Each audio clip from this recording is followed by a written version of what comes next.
So, check. Pray po tayo. Panginoon, pinupuri ka po namin sa oras na ito.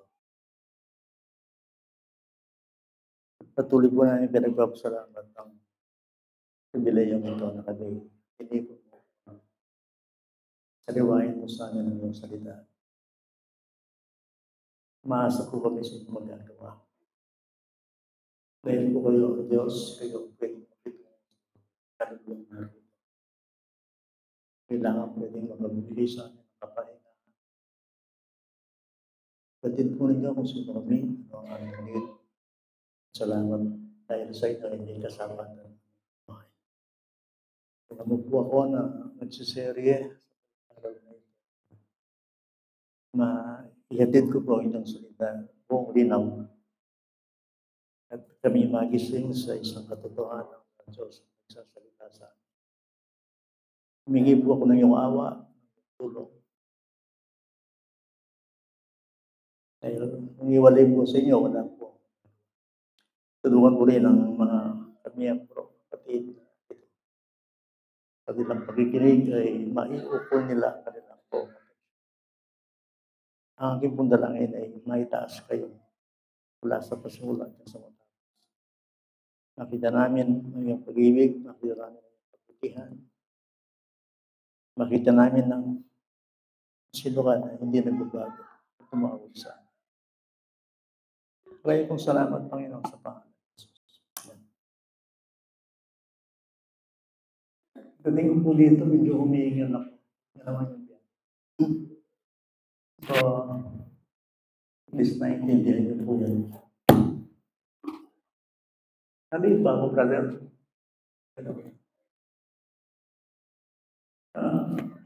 Hindi ko alam kung may bagong mukha.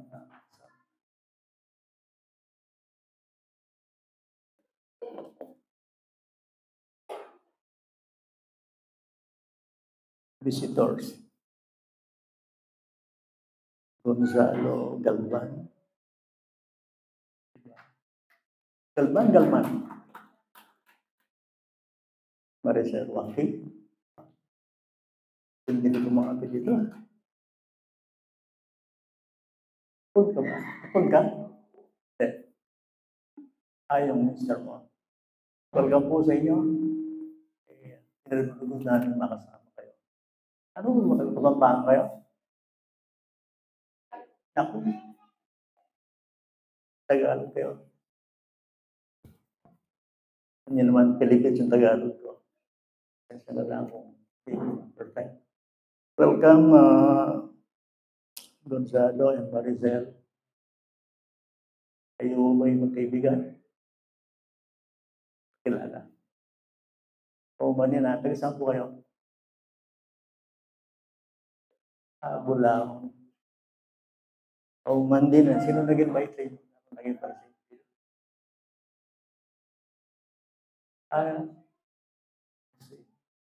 Welcome po. Okay. Meron din dito, Paul Morales.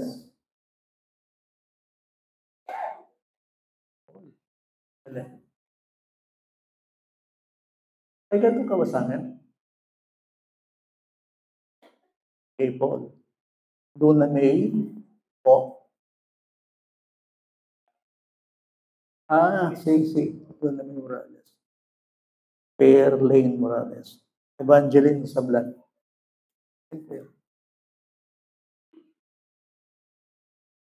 Motherly Grace.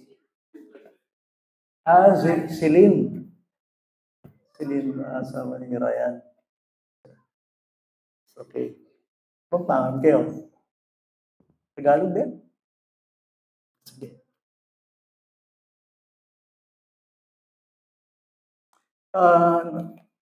Nakita ko rin si Sophia. Sophia, how are you?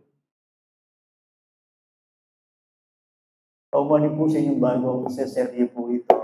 Sabihin, sabi ko ito nung una, kaya lang, siguro rerapasukin ko lang ngayon. So, hindi ko na masasabi yung mga nasabi ko nung Sunday para sa mga ngalan na ito. Alam po nyo, napakahalaga sa buhay na alam natin ang gusto ng Diyos sa buhay natin. Importante po yun. Importante po. Kapag malinaw sa atin kung ano sinasabi ng Diyos, makakalakad po tayo nakasama siya. Hindi naman tayo pwedeng makalakad sa Diyos na nakakita. At hindi malinaw sa atin ano. Importante sa atin na malinaw sa atin ano ang gusto ng Diyos sa buhay ko. Importante po yun. At ang Diyos ay hindi niya ipinagkait ang kanyang liwanag. At ang liwanag na ito ay makikita lang natin sa pamamagitan ko, hindi sa pamamagitan ng kanyang salita. Sabi ng Bible, ang salita ng Diyos ay ilawan sa ating mga paa. So God shares His light through His Word. Para sa ganon, makapamuhay tayo kung ano ang buhay na nais niya sa atin. At yun lang ang pinakamahalaga sa buhay. Kaya kayo masyadong kilala nga, detail, kengkera yung pero mahalaga kengkera. Kilala tayong Diyos. At lalakad tayo, na hindi nangangapa, hindi nakatitiyak tayo sa ating paroroonan dahil kasama natin ang Panginoon. Napakahalaga po na. Yung po kakalimuan, tingin tao, kung yung Bible, maglakbaya kaya nga ito para sa mga kalayakin. Ang susunod na buhay ay isang buhay na wala naman. That's the word. Ang buhay na ito, sabi ng Bible, ay pagsamantala. Ano man ang inyong kalagayan sa buhay, hindi ko yung kilala. So, isang bagay na sinasabi ng Bible, lahat tayo ay pansamantalang naglalakbay. Di ba yun? Sa ating paglalakbay, ang mahalaga, meron tayong direksyon. Hindi naman natin alam ang bukas, hindi natin alam kailan tayo mamatay. Balit ang mahalaga ay kasama natin ang buhay. At yun ang Panginoon. So, kahit ako'y nasa daigdig na ito, nasa sandibutan ito, ano man ang aking edad, ano man ang aking kalagayan, ang mahalaga ay kilala ko yung may tangan ng buhay ko. At yun ang Panginoon. So, Kristo. Wari po, sinabi na yan yung I am the light of the world. Ninumang lumakad ka na ako, lumakad kayo. Lalungdong. Lumakad siya kayo biyakit. Kaya napakahalaga, okay, stranger ko geti, dayuhan ko geti. Ako'y dayuhan lamang dito, ako'y naglalakbay lamang. Ang mahalaga ay meron akong pagkakilala.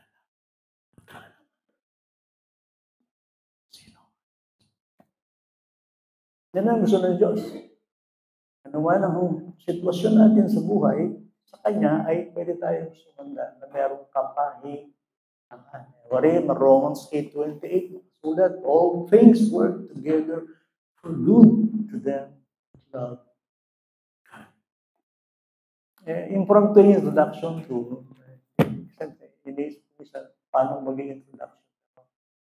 Spontaneously, yan lang naiisip ko. Kaya sinasabi sa inyo. At siniseri natin ang ating pag-aaral na sa Romans chapter 2, verse 2 tayo.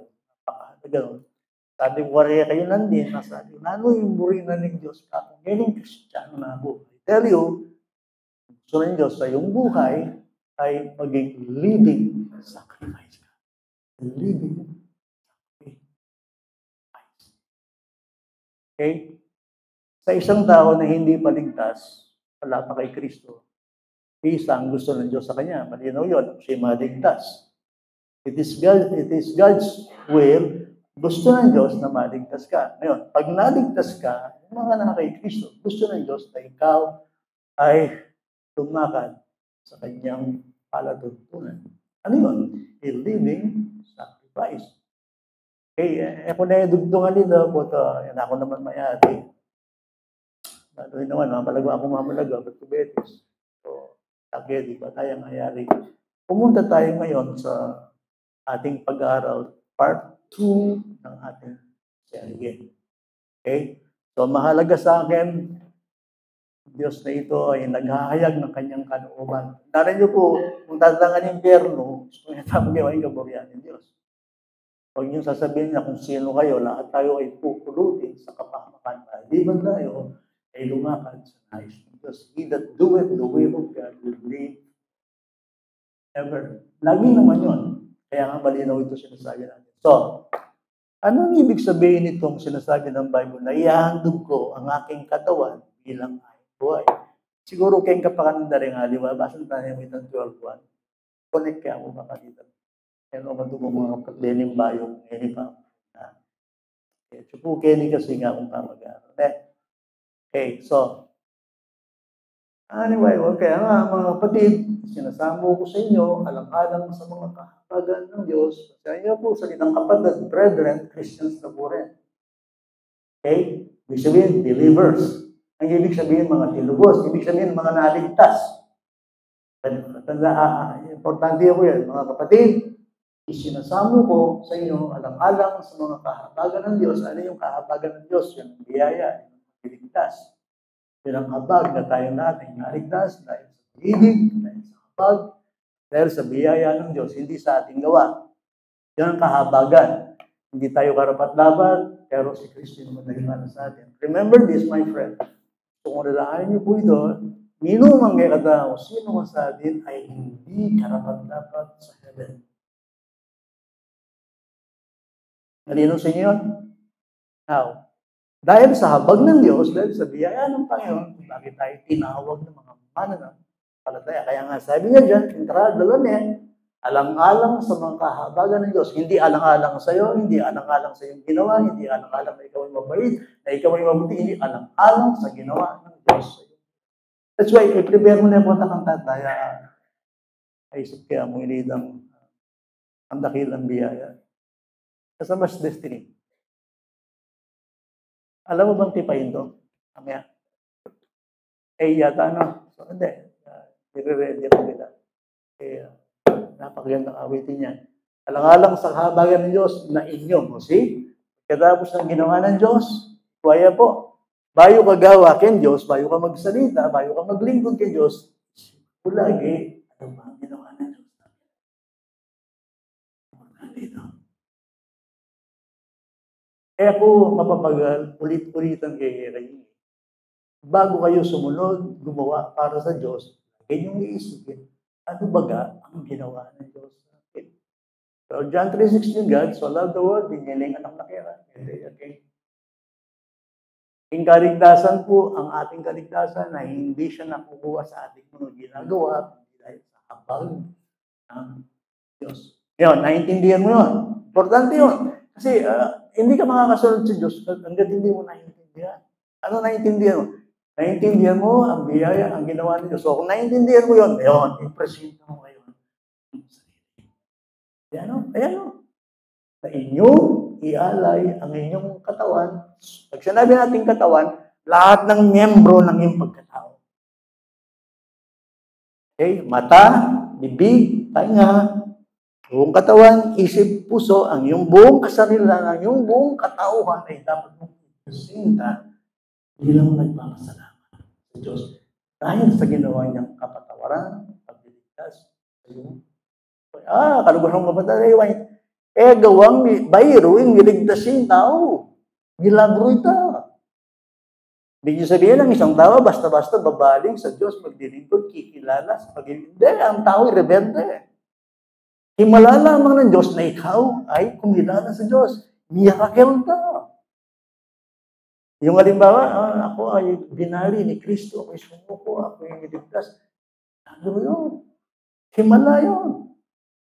Dahil sa himalang ito, bilang nagpapasalamat sa Diyos, itatalaga ko ang aking sarili. See? Pag pinanggit ang katawan dyan, of course, ang katawan, ikaw yan eh. Meron tayong kanilang katawan. Our bodies, ang sabi niya, living sacrifice. Holy, acceptable. Yun. Importante dito. Dito yung gamit ako ng isang halimbawa. Kaya Diyos, kapag ikaw ay naligtas at nakakilala sa Kanya, napatawad ka, bagong nilalang ka, ipipresenta mo voluntarily ang iyong sarili sa Diyos. Bilang, ano sabi niya? Reasonable service. Diyos, na siya ninyong makatubirang pagdiling. Hindi napipilitan. Sana hindi kayong pamagdating kayong mga pilitan. Nung may nagpapasalamat, nagkukusa ako, ma-attend. Ibang sa gano'n ang aking alay. Salamat. Hindi yun. Bakit hindi napipilitan? Nung si Kristo namatay sa hindi napilitan. Kaya mo kakalimutan, Father, not my will, but your will. Kailangan akong manawag, kalulupa. Kailangan akong mamatay sa krus. Sa kanila. Si Kristo, nung namatay siya sa krus ng Kalbaryo, ay hindi siya napilitan sa'yo. Sayang. Tanong maramdaman mo yan po, kapatid. Ikaw na nakikinig sa akin. Ang krus mo yan, pag tinignan mo, ikaw yan. He died for your sins. He died. Kapag yan hindi mo pinaniwalaan, alanak ng kaligtasan. So, naniniwala kayo na minahal kayo ng Diyos. Hindi natin siya nakikita, hindi natin siya nakifeel, and yet yan ang authority, yan ang sinasabi ng Bible. God so loved the world, ang world tayo, binigay ang kanyang anak sa akin, sa inyo. Yan ang krus na yan. Ibig sabihin yan, si Kristo ay pusang namatay para sa iyo. Ngayon, bilang nagpapasalamat, naniniwala ako dyan, pusa ko namang i-represent ang aking sarili bilang nagpapasalamat sa Diyos. Kung wala baka nano kayo pangapunta kiti. Pero at chutan mo kiti sa anak yung kinatamon niya. Pagdating ko sa anday mo, tako, magpasalamat ko kayo, makiramdam ko, kaya salita na ng Diyos. Makikinig ako, magsasaya ako sa Panginoon. Kahit na, ang dami kong suliranin sa mundo, alam ko ang Diyos kasama ko, magpapalayan ako ng Panginoon. Hindi, o yung kalilimutan, yung salitang blessing, kung ang kanyang anak na ibigay niya, anong hindi pwedeng ibigay mo? Ewan ba? Of course, ano man ang kanyang kalooban. Ang ipinita natin dito ay, God bless you, blessing, dahil uli niya tayong pinagpala. Pero naparito ko, hindi ako napipilitan. Hindi ako inatak. Kanya yung Kristiyano, ang Kristiyano tinawag, hindi siya tinulak. Of course, secondary na po ito, kung tako kayong gawain, siya ako makipag-pero, gusto nakita yung mga kapatid. Secondary po ito. Ako'y pupunta sa gawain. I want to meet my God. I want to honor Him. Gusto kong mamit ng papuri sa Kanya. Why? Dahil sa ginawa niya. Buhay. Kailangan tayo ba dito? To God be the glory, great things He has done. So love He the world that He gave us His Son. Yielded His life, an atonement for sin, and opened the light gates that all may go. Praise the Lord, praise the Lord. Let the earth hear His voice. Praise the Lord. Let the people rejoice. So, naintindihan nyo ngayon, present your bodies as living sacrifice, holy and acceptable before God. This is your spiritual worship. This is your reasonable service. Guri na sa yan the reasonable service. This is the proper thing to do. Dahil sa ginawa ng Diyos sa akin, we love Him because He first loved us. Yun ang truth. Yun ang truth. Amen? Yes. Yun ang truth. So narito ako, kahit na ako minsan na, kasi ako kanina yan naman, wala akong pabawas dito eh. Diba, wala akong tulog. Pero hindi ko sinasabing napipilitan ko. Talagang mabigat ang katawan ko eh. Kaya lang, siyempre, Lord's Day ito eh. Hindi ko araw to, araw ng Panginoon. Siyempre, kailangan ng sakripisyo minsan sa buhay, di ba? So sabi ko, Lord, patuturan mo nga ako ba? Preach ko pa eh. Hindi ako nakatulog. Pero nakatulog ako, 2 minuto. Nanaginip pa ako. And yet, nagagalak ako kasi this Lord's Day. Kasi naging habit ko na wala yata ang namasa ako sa apektado rin matakuling matuwa na yung baby dahil matanda na ako. Na-stroke pa. Pero apektado na rin yun. And yet, nandito ako voluntarily. Supposedly, hindi ko na-capacity yung dalawa. Galing ako kaya nagmamagod. Pero Nagagalak ba ako? Kasi sa akin, privilege ang mag-preach dito eh. Napakalaking privilege. Serve sa Panginoon. Ganon din tayo. Although, siyempre, mga tao tayo naman, minsan sinusumpong talaga ng ating katama ating buhay. Pero, kailangan tayo pasalamat sa Panginoon. Lahat. Now, ano ang ibig sabihin ng living sacrifice? Okay, Pastor. Sabi mo, ihahandog natin ang ating sarili bilang papasalamat. Voluntarily. Madalas, nagkakasal ako. Kakasal ko ang lalaki. Sino ba ito ang kinasal ko? Dave. Kennedy. Play. Ang iba na. Ba't ko ginagamit na illustration nito? Hindi gamitin. Pag may kinakasal ng isang babae at ng isang lalaki, voluntarily, pupunta ba sila sa ceremony? Yes. Alangan na ang kasal na yung alayo. At saka bawal na bawal po ang mga kasal mga pilihan. Kaya tinatanong mo sila kapag nagkakasal ka, babae, tinatanong mo si lalaki, ang buong puso. Tinatanong mo siya sa hirap at sa ginawa. Opo, lalaki.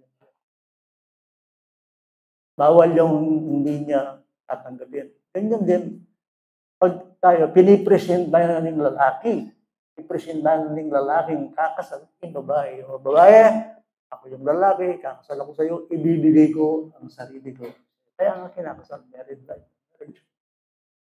Ganyan yung estos sa atin. Narito tayo, parang kasal tayo sa Panginoon. Meron tayong commitment. Alam niyo yung salitang commitment? Ginagamit na yan sa mag-asawa. So, pwedeng gamitin kahit kanino. Higit sa lahat, ginagamit natin yun sa ating relasyon. Ang Diyos ay nag-commit sa atin. Hinirang niya tayo, tinawag niya tayo. Ngayon, sa paglilingkod, pamumuhay, ay dapat naman natin suko, kulong, isandal, ipamuhay ang ating sarili para sa kanyang natumubo sa atin. Ano yung mo po kalagwa eh? Si Kristo ay binigay ang buhay niya, ibibigay mo rin ang buhay. Yan ang ibig sabihin ng living sacrifice. So what does the living sacrifice look like? Ano ang ibig sabihin ng living sacrifice? Okay, basahin natin yung verse 2.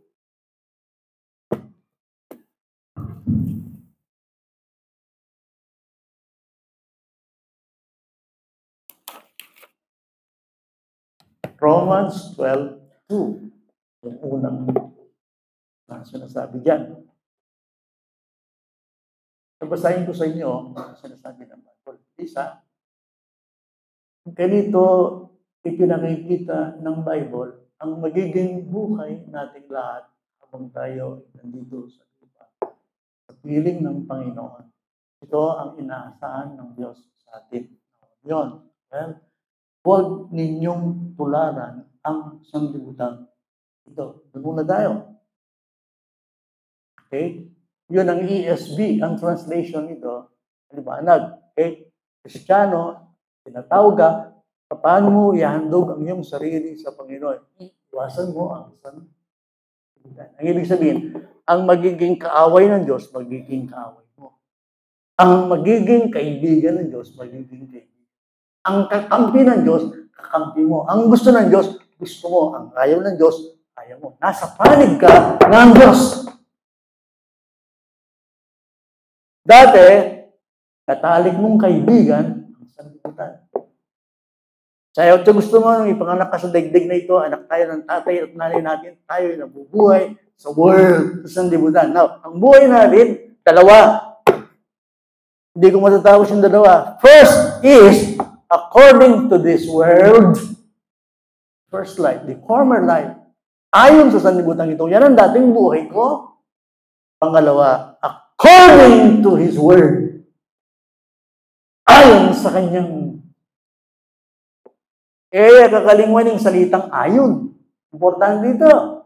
Okay, ang unang buhay ko, nung ako'y makasalanan ba, nung ako'y makasarili ba, nung wala akong Kristo, wala akong pag-asa, wala akong Diyos, nabubuhay ako ayon sa takbo ng mundong ito. Malinaw sa inyo. Ang agos, ang tenor, ang lakad ng buhay ko ay ayon. Kakalimutan sa salita ngayon. Bisa ka te, bisa. Gusto mo nabubuhay ka na mayroong pagsang-ayon. Ayon sa world or sa word.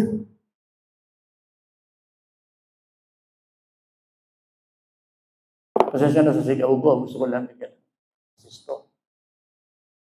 Nulit ko. Dati ang buhay ko, ayon sa sanlibutan. Ito. It's supposed to be ngayon, hindi na magiging ayon sa sanlibutan, hindi ayon sa kanya. Kaya nga, ang unang-unang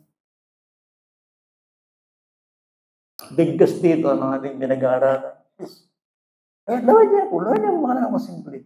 Lawan niya po, Romans 12:2. Huwag ninyong tularan ang sanlibutan ito. ESV. Okay? Ito ba yung sasalin? Huwag kayong magsiayon sa sanlibutan ito. Isa pa, ang magandang Biblia, balita, huwag kayong makiayon sa takbo ng mundong ito. Clear? Tandaan niyo po, importante po kaya relasyon kay Diyos, malino kay katam, nambrina. Otherwise, ako mo mag-preach kayo kung hindi malinaw sa atin ano gusto ng Diyos, kami anong anak ko kung hindi mo.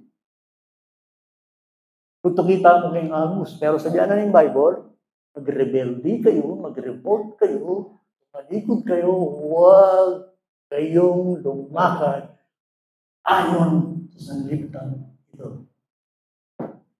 Ganda kayong background, magyang ulit-ulit ko. Ano yung sabihin ng sanlibutan? World. Ano yung sabihin ng sanlibutan?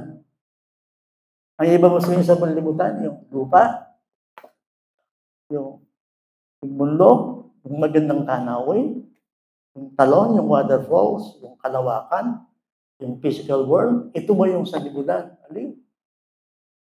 Hindi yan ang ibig sabihin. Ang sanlibutan ang ibig sabihin ng sistema. Sabihin ng sanlibutan is outlook. Sabihin ng sanlibutan is yung pananaw ng tao na gusto niyang maging masaya.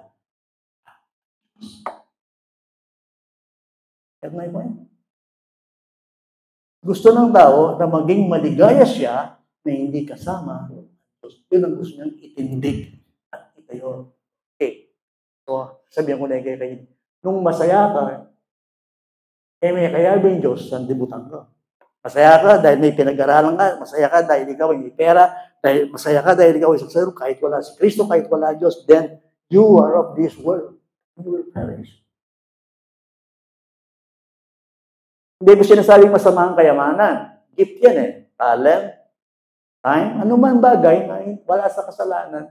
Kaloob yan Pero huwag mong gagawin Diyos-Diyosan yan. Ang iyong buhay. Kung masaya ka sa buhay, dahil mahaba ang buhay mo, kahit wala ang Diyos, yan ang sanlibutan.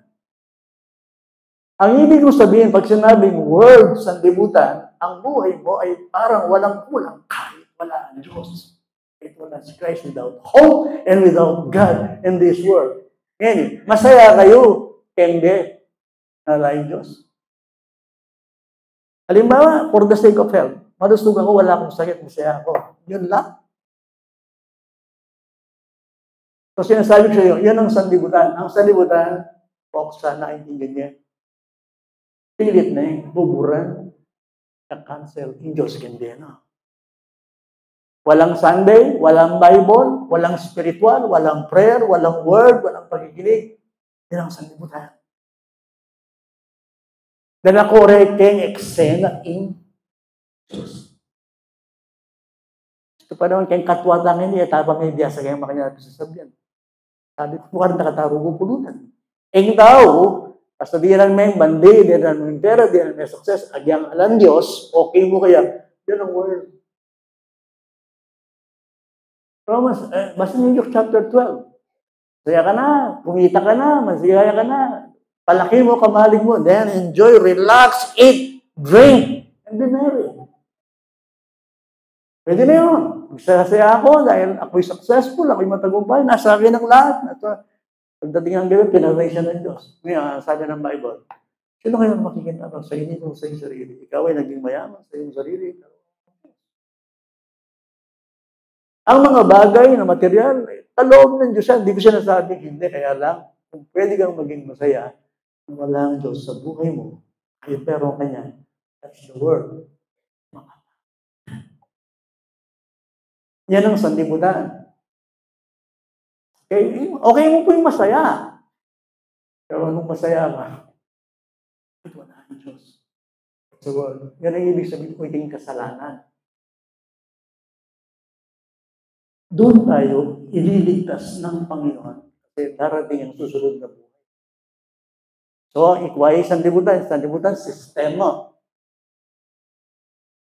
Okay? Yung kalakalan na rin tao, yung asad, ugali ng tao.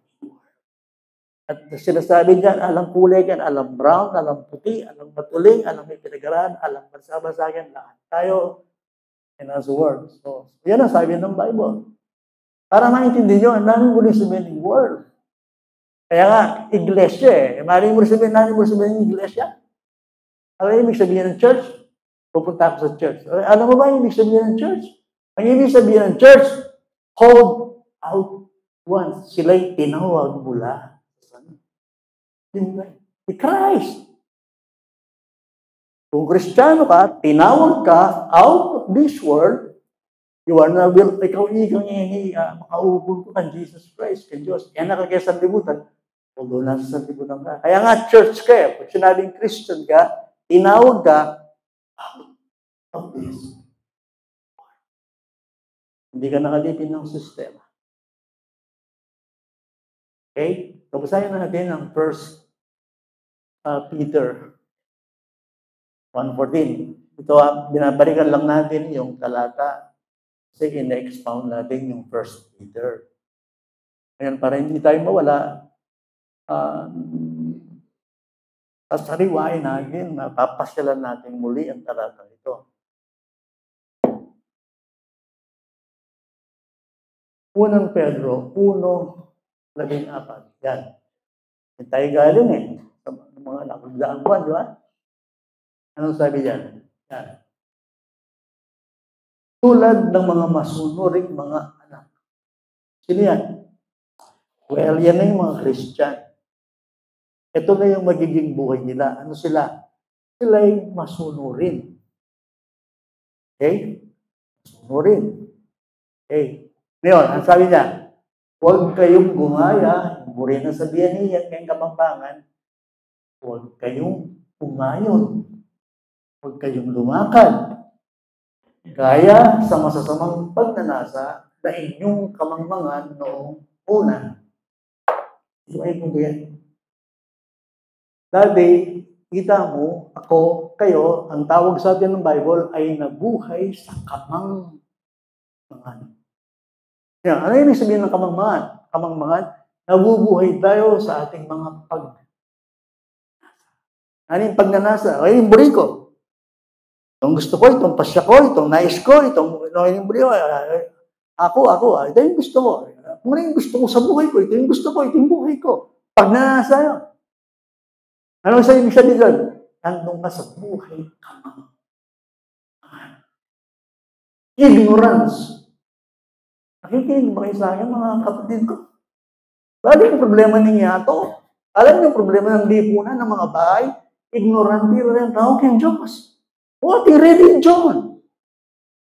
May religion, pero ang mga tao hindi nila kilala ang Panginoon. Ang problema ko, problema yun, yung tao, ignorance. Dati,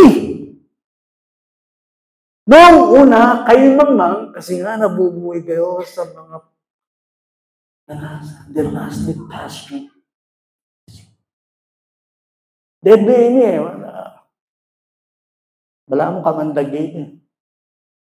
Gusto ko makita nyo, baka naman nasa atin ang kamandag na yan, ang virus na yan eh, nasa tao yan eh. So, ano po, pag nanasa, well, ating gawang King James Version, English. Pwede yung paki-display sister. Gawin kayo kang original ng saling kang English. As obedient children, o itawo, not fashioning yourselves according to the former lusts in your ignorance. Nani mo rin sabihin niyan? Ang iyong pagkatao ay pinuporma, hinuhubog dahil sa iyong pagnanasa nung ikaw ay nasa kamangmangan. Kaya kapag tinignan mo ang isang tao, ano makikita mo sa kanya kapag hindi siya Christian? Sanlibutan. Kamundo ni tao yan eh. Pag nakita mo naman ng isang tao na sumusunod kay Kristo, Kristiyano, hindi ko siya nagsasabing Kristiyano. Hindi ko siya nasabi yun. Hindi ko siya nasabi yun. Ang sinasabi ko lang sa inyo, tinatabas ang iyong pagkatao na huhubog ayon sa iyong dinidikitan. Malapit ka sa Diyos, lalabas sa iyo ang Diyos. Pag malapit ka sa sanlibutan ang lalabas sa iyo. Don't you ever forget that. Kung kanino ka malapit, yung lumot kang mo. Pag malapit ka sa sanlibutan, kahit hindi ka magsalita, alam ng tao na ikaw ay taong makasanlibutan. Kapag ikaw ay malapit kay Kristo, agaya ka magsalita, ay mo kailangan makikita nila ang bunga. Maglaran ang katotohanan. Ngayon, hindi lang tayo Kristiyano sa pangalan. Sana po, hindi ko na po. Hindi Kristiyano tayo sa katotohanan. Nag-iingat din ako. Kasi tao ako mahina. Talagang hindi ako, kaya nagtotoo. Siyempre po, lahat na ito, misabal na ako kay Gino. Maramdaman kay Diyos. Kanya-kanyang sulit talaga yan eh. Akala nyo ba yan? Forever and ever, nagkikinig kayo. Hindi. Misabal na kay Gino. Maramdaman mo yung harap-harapan kay Gino. Naibalin siya. Kaya isipan nyo, mag-preach ay pastor, makanya. Lalo kung nakala preacher, mga namin ko. Nakalabalita ko. Preacher lahir po, bagsak lang. Alala ka kasing preacher yung kasalanan eh. Galing doon, kaya akong kilala, theologian, ang galing niya sa Bible, ang galing niya sa salita, bagsak. Ano ito? Apart from you can do nothing. Hindi mo naman ginagawa. So, kung magmalinis kaya kayo, sasabihan ko kung kaya kayo, yan yung Bible. Pakalawin nyo, pakalinawan nyo na hindi na kayo nabubuhay sa dating kalagayan ninyo ng pagnanasa. So, lahat ba tayo nabubuhay sa pagnanasa? Of course, yan ang word. May akong talata kaya kayo at dulang apostol. May itong lasa sa lintuhugan. Okay? Makipagtsaga ako ka na akong bagya, pinantong minuto. Tingnan natin si Paul tungkol sa bagay na ito. Okay? Buksan natin ang chapter 2 ng Ephesians. Okay? Kaya din dati-tanda ako bago dati kayong ganyan. Dati. Okay? Ano yun? Ito. Kayo nooy mga patay sa inyong mga pagsalamsang at mga kasalanan. Okay? Ito tayo Diyos. Halatang signal. Okay? Dati ninyong nilakaran ayon sa lakad ng sanlibutan ito. Ngayon, ayon sa pinuno ng kapangyarihan ng ipapawid ng Espiritu na ngayon ay gumagawa sa mga anak ng pagsuway. Sino yun? Yung demonyo. Nakakita yung demonyo, alin tayo. Pero nakalataong susunod kaya, yes, pagsuway ito eh. Anong ginagawa ng demonyo? Di sumuway ng sumuway. Galing tayo doon, hindi natin alam. Pero nilalaglag nga ng kasulatan eh. Ang Bible nga, ang siyang liwanag upang maliwanagan ng tao sa kanyang kalagayan para tayo ay mas gising sa ating sarili. Ano sabi ng verse 3? Tayong lahat. Now, sino yung lahat? Sino lahat?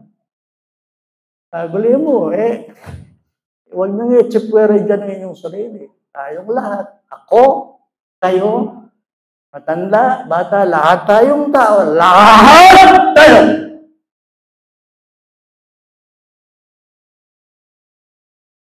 Lahat dating nabuhay, sakit na ng mga ito. Ano yun? Sa mga pagnanasa na ating ginagawa ang mga nais ng pag-iisip. At tayo nooy katutubong mga anak ng kapuotan. Kaya naman ng mga iba. O yan hindi ako dati. O yan hindi. Ano yun? Nabubuhay sa pagnanasa ng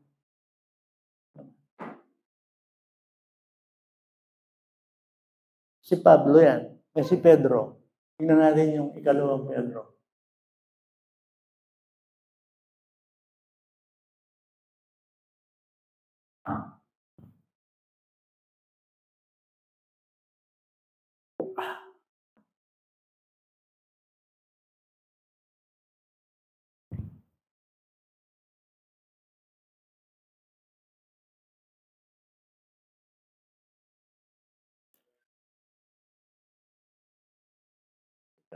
Sige.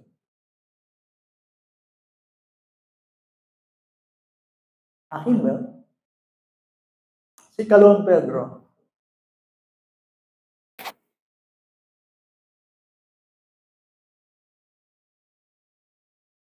Chapter 1, verses 3. Pwede ba yung Pedro? Okay. Pinagkaloob sa atin sa kanyang banal na kapangyarihan lahat ng mga bagay na kailangan sa buhay. Pagiging maka-Diyos sa pamamagitan ng pagkakilala sa Kanya at tumawag sa atin sa kanyang sariling kalwalhatian at kabutihan. Kalinaw na mo na yan. Bakit siya po yung Kristiyano, hindi niyang bayan niya. Dati ang makanya, ngayon may ausyo. Kilala niya yung nakakasakay kayo. Sabing Kristiyano, isang pagkakilala sa Diyos na tumawag sa atin. That's why pag kilala mo ang Panginoon, hindi ka na nananyamba. Okay? So, ano yun? Saan niya?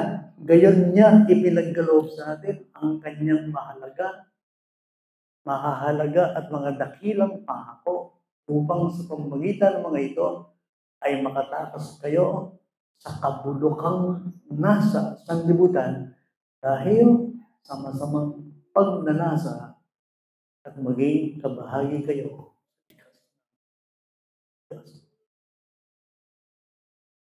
So, muli mo sabihin, Pastor, involved yan ng tao, mabibiyak yan, o yan yung makakorona. O, tayo po kasi nun. Although, meron kang dinidesign na nanasa ka sa buhay.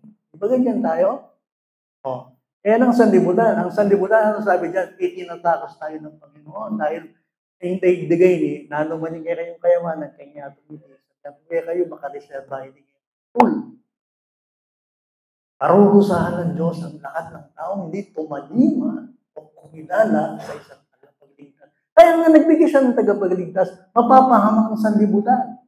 Kung iniisip nyo dati, ang sanlibutan ay nilulod ng baha, sabi ng Bible sa second coming of Jesus Christ, ang sanlibutan ay nakareserva sa apoy. Kaya ko po manwala, what's your problem?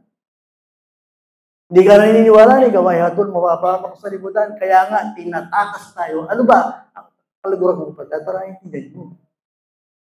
Ang sanlibutan ito ay bulok. This is a fallen age world. Malay masaya akitin eh. Oh, progreso lago ng ngayon, technology. Masaya, yung saya akitin, fake. Lahat ng galaw dito, lahat ng saya rito, fake. Why? Ang galing na yung kasalanan. At itong maganda, dilikahan Diyos ng panibagong daigdig. Sana nahanap. Kaya nga, yung sanlibutan, malabo masaya, pero problema. Di ba? Pag tumuntong ka ng 60, katulad do, paninayin mo na, malapit na umatay. Kaya kami mga pagmarabol, teenager ko ngayon, lahat tayo mamatay. Anong kalusugan, anong kayamanan, lahat tayo, we shall all die, lahat tayo mamatay. And after that, judgment. Kaya hindi ka makapiling magmalaki ngayon na malakas-lakas yan. Pero bukas wala na. It's the world. Ano talaga? Yan sinasabi ko sa inyo. Sinasabi ko sa inyo sa mundo ito. Kabulukan ng sanlibutan. Yung bure mo sabihan pa, so, sanlibutan ito, bulok yan. Yes! Yes! Ngayon, hindi mo mapaniwalaan yun. Kung mag-rebelde ka ka nun eh. Ito, yung demanda mo. Kaya nga sabi ni Jesus Christ, kayo manipong, kayamanan yan sa libutan ito, kayo manipon. Huwag kayo magtipon.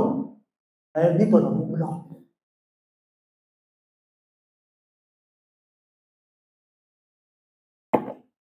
So, sino yan? Peter. Punta talaga yung mas bold. John. 1 John 2. So, Paul, Peter, ano tinutumbok nila? Sa pag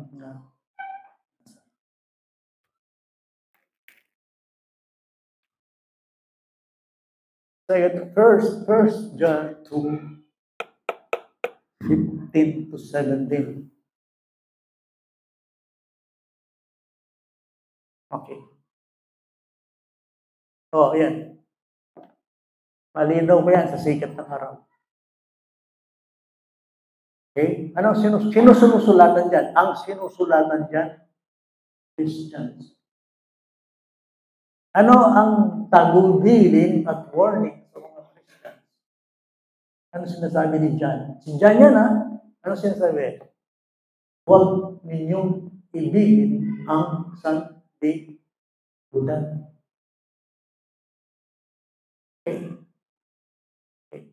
Yan ang palatandaan ng Kristiyano. Yan ang hallmark ng Kristiyano. Meron siyang hallmark. Anong hallmark ng Kristiyano? Ang palatandaan, ang Kristiyanong tunay ay lumalayo. Hindi siya naglalandi. Hindi siya nagkikipaglaro. Kapatid Ghost, warning ang dakong yan eh. Nung mamiyalong kayo kayong kasalpantayan ninyo, kayo makabagay ng Kristo. Hindi siya laro. Kung isip bata kayo, nakikipaglaro kayo sa pananampalataya, hindi dapat si Kristo.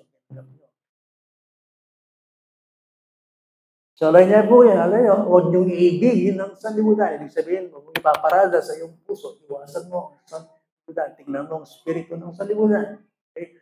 Sabi niya rito, ang mga bagay ng sanlibutan, ang pag-ibig ng Ama ay wala sa sino mang umiibig. Kaya opinion yun. So, makatiyak yung tao, nung maglandian, nung kaluguran ng isang libutan, maglandian, alayo kayo yung Diyos. Kayo pagloko ng sarili yun. Hindi pwedeng magsama talaga ang sanlibutan at ang Diyos. Hindi pwede. Nakapaliwanag kayo rin ang Burin si Benini. Bakit? Sabagat lahat ng nasa libutan. Ano ba meron sa libutan? Italulog niya naman kayo ni pagnanasa. Ang masamang pagnanasa ng what? So, matsura ba yung pagnanasa? Kung sa'yo matsura yung pagnanasa, sabihan ko, pagnanasa naman. Ang pagnanasa ng mga mata, yan yung panahon na ito, yung mata, yung mamandar, kanya ako. Ano po, pansin, yung mata, akakit naman yung mata, kasi yan, ganyan. Ang pagnanasa ng mga mata at ang pagmamataas sa buhay ay hindi mula sa Ama. The lust of the flesh, the lust of the eyes, and the pride of life. Ano yung pride of, anong kataasan sa buhay? Yung ipinagmamalaki mo sa buhay. Yun ang pride of life. Ang sanlibutan, ganyan. Galing ako dito ako nag-aral, ito ang buhay ko, ito ang talino ko, ito ang aking success, ito ang aking pwedeng pagbaray, pinagmamalaki ito. Yan ang pride of life. Yan ang buhay dito sa mundo ito, ang pwede mong ipagmalaki sa buhay. Pride of life. That's the world. The lust of the flesh, the lust of the eye. Ang sinabi na yan, hindi galing sa taas, hindi galing sa Diyos, kundi sa sanlibutan. Baka yan yung sanlibutan, pataasan niya, payabangan. Kung sino yung magaling, kung sino yung mayaman, kung sino ano yung nakabot niya. Hindi yan ang pride of life. Pinanganak ako dito, ganito ang buhay ko, ako isang mabait na tao, ako isang matino, ganito ako. Ang ipinagbabay niya sa buhay, yan ang pride of life. That's the world. Kung mo sabihin, Pastor, kung halimbawa, tingin mo achieve ka, hindi, pagpasalamat mo ito, hindi mo pwede. Why?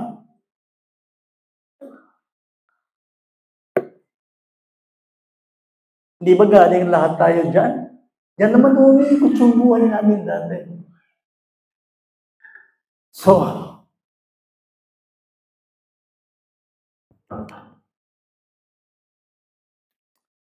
sabi ng verse 17, ito yung end eh. Ito yung dulo nito eh. Pero, ang sanlibutan at ang pagnanasa nito ay lumilipas. Ngunit ang gumagawa ng kalooban ng Diyos ay mananatili ang pakailan. Nanda kayo, tatanungin ko kayo, naniniwala ba kayo na mayroong life after death? Mayroong buhay pagkatapos ng buhay dito? Ayon sa Diyos na lumikha ng digdig, kung kaya niyang likhain ng digdig ito, sabi ng Bible, mayroong buhay sa susunod. At ang sino magawa sa kalooban ng Ama ay namatay, hindi siya mamamatay, kundi mabubuhay siya magpakailan pa. Yan ang sabi ng Bible. Kaya kung matay physical, kaya kung matay physical kaya ang sino bang tao, sumusunod, gumagawa sa kalooban ng Diyos, sabi ng banal na kasulatan, ay mabubuhay magpakailan pa. Lahat ng mga bagay, lahat ng mga delicacies, lahat ng mga islap ng sanlibutan ito ay nauuwi sa wala. Reality naman, totoo ito eh. Kailan lang, bata tayo, kaya matanda na, di ba? Parang bilis yung panahon, di ba? Kailan lang, ang ganda-ganda mo, kaya wala ka na. Nakikita naman natin, ang bilis ng buhay ay siguro may itong bagay, 4 na yung hindi mabilis. O, di ba lumilipas? Sabi nyo, magaganda yung bahay nyo ngayon. After 100 years, aliwan mo rin mga tulong yan. Yung balot, sure pa rin. Sabihan mo, reality kaya kayo. Kung talagang matuwala ka na yung mga kailangan ka, malapit na ang maintenance. Dr. Kelly, Dr. Kelly, Dr. Kelly.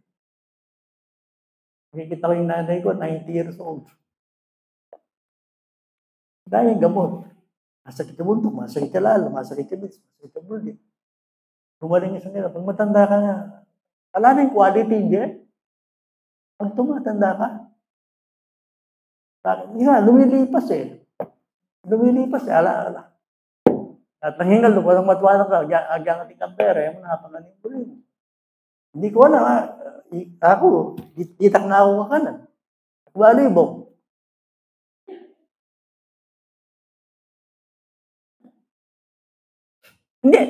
Hindi ba pag senior ka na, tutok-tuk pa na mo eh. Eh kung balo kaya ka bong. Extraordinary. Now, bitin ko. Yan ako mamasa. Sara ko na bagay. Yung share ko kayo kanya, mas malala niya. God willing, kung magyada. Kay Kristo, iba yung pagnanasa. At doon tayo iniligtas ni Kristo. Inilalayo tayo ni Kristo sa mga balat kayo buhay. Nakikita natin kay Jesus Christ, iba yung pagnanasa. Ang lalim. Kaya lang, gusto ko tayo. Sa pag-pray natin ito, doon tayo gusto ng Diyos na huwag aayon. At marami akong pwedeng share sa inyo. Sa Panginoon. Kaya nga, ngayon ko na-appreciate yung ating pinag-aaralan. Sabi niya, yamang ang Diyos na tumawag sa inyo. Kapanan naman kayo.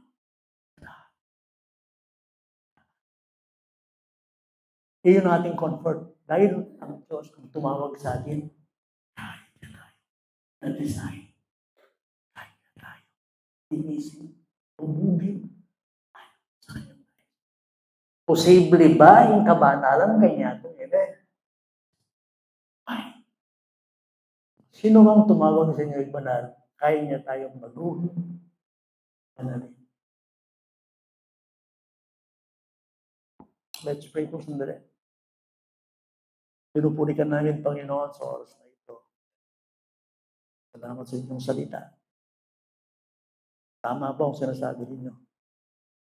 Panginoon, salamat kahit malabo, walang katiyakan ng buhay sa inyo, may katiyakan, may liwanag. Let God be true and every man a liar. Yan ang tama. Sinungaling kaming mga tao, pero ikaw, Maaaring nasaktan kami sa aming narinig, maaaring hindi. Maaaring bago sa amin, Panginoon, ang aming narinig. Subalit, palayain mo kami sa pamagitan ng iyong salita. Salamat, hindi mo kami iniwan sa aming kadiliman, kundi ibinigay mo yung sariling anak upang sa kanya kami magtiwala. Salamat sa inyong biyaya. Panginoon, sa aming sarili, hindi magiging posible ang pagiging makadiyos, ang pagiging banal. Subalit dahil ikaw ang Diyos, ikaw naman ang nagsabi, binigay mo ang Espiritu Santo upang lumikha sa amin ng bagong puso. Kaya ito patuloy kami nangungumpisa sa inyong harapan. Saksi kayo sa buhay namin na laging nagkukulang, laging nagkakamali. Minsan kami natatangay sa buhay na iniwan namin. Subalit salamat, nire-renew mo lagi ang aming isip upang patuloy kaming mamuhay ayon sa iyong salita, hindi ayon sa salita ito. Ang ikinagalak po namin, Panginoon, kahit pansamantala, nasa mundo kami, binigay mo sa amin ang iyong liwanag upang makatawid kami sa buhay. Ano man ang sitwasyon namin sa buhay na ito, ang aming dalangin, tulungan mo kami lumalim, lumago sa pagkakilala sa inyo. Samahan mo kaming muli, loloobin ninyo. Mag-aaralan pa po namin ang mga talata na aming iniwan, hindi namin natapos. Sa iyo ang papuri, sa pangalan ng Kristo. Umami tayo ng isang awitin, ano? Johnny? Stay. Awitin natin yung awitin ito. Baka nga ako dito, play. Alam mo na, kasi kabisado rin na yan. Mga kasama ko dati, mga bata sila. Ang dakilang biyaya, okay? Ang dakilang biyaya ni Jesus sa akin. Ngunit ang aking bilat, di kaya sa